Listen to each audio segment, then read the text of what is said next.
Okay, next I'm going to talk about Impending Doom's new album, There Will Be Violence. It is a lot different than their last two albums.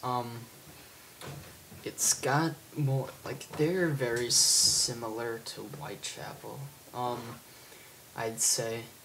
I know they're apparently good friends with each other, and Impending Doom was just recently on Whitechapel's headlining tour.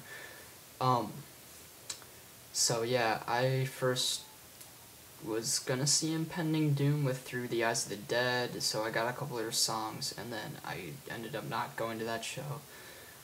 But, so I stopped sort of listening to them because I had Nailed Dead Risen and More Than Conquerors. I didn't really like them.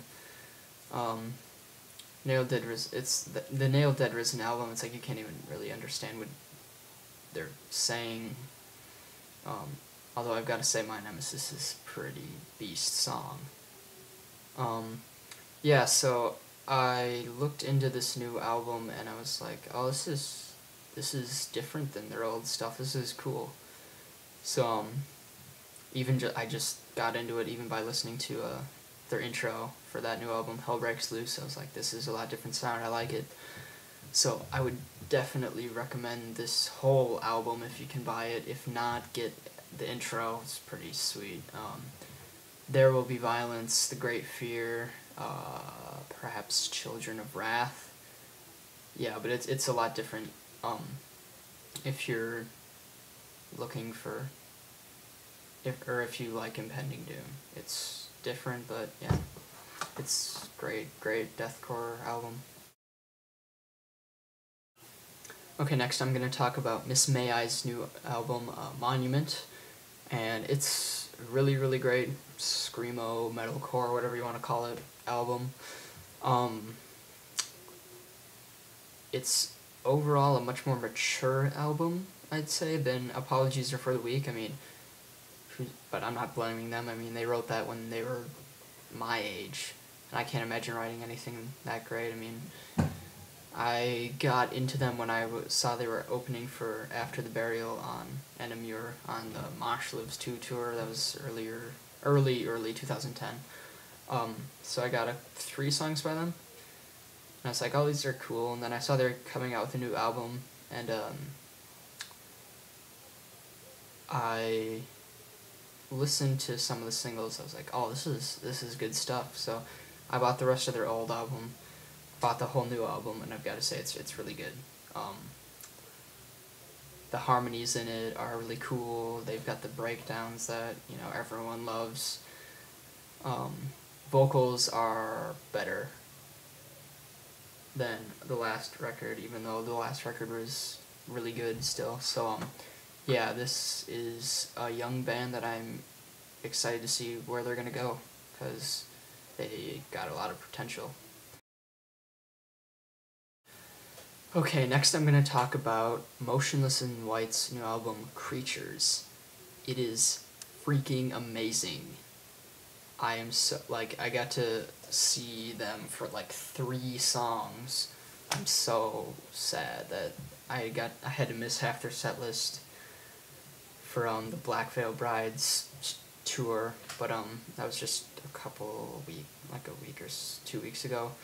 I had to talk to their frontman, Chris Motionless, and I cannot stop listening to this album. It's got, so many breakdowns, so many of those giant bass things that make your car shake when you listen to it. It's amazing. It's got the clean vocals, it's got a little bit of harmonies, it's got everything. It's so cool. They've got they've got a little bit of light song. They've got one light song, I think, City Lights, yeah. But yeah, it's amazing. I can't stop listening to it. Just I start singing the breakdowns in class sometimes. Yeah, but I know they were just on Thrash and Burn. They were right after Chelsea Grin, so they were second band to play out of 10 or 11 bands. But so I'm excited to see them again, hopefully very soon. But yeah, if you liked their older stuff, it's a little bit different. It's got a lot cleaner sound, like cleaner, like better. Like they obviously spent more time probably recording it and getting everything perfect than the last two last two EPs. Yeah, it's an amazing album. Get it now.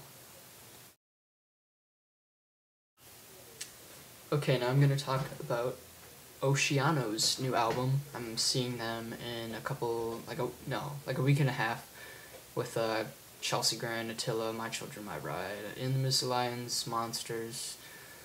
Go to that show. It's gonna be sick. So this new album, I've gotten. It's different because I mean they've lost three members, I think two or three members, but both are guitarists I know. From the last album, Depths. So I've seen them twice now. I'm gonna see them a third time, I guess, in a week and a half. First time I saw them was opening, or very, close to the beginning of Thrash and Burn 2009.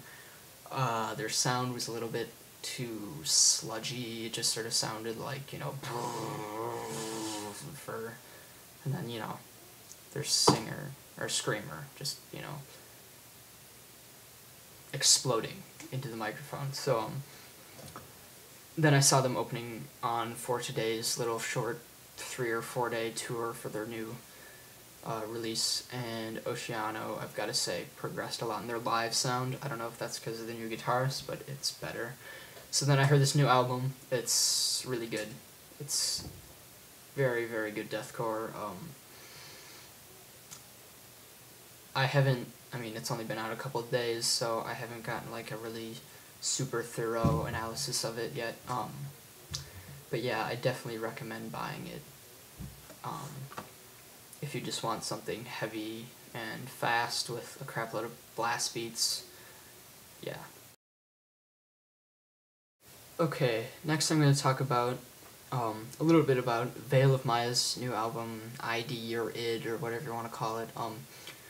I have a few songs off it. I have a few songs off the Common Man, whatever, their old album. So I've seen them live twice now. Once on Thrash and Burn 2009, once on the whatever Unearth tour was with Unearth, Ghost Inside, Stick to Your Guns, Carnifex, whatever that one was. I've got to say they've got a really good sound, unique sound.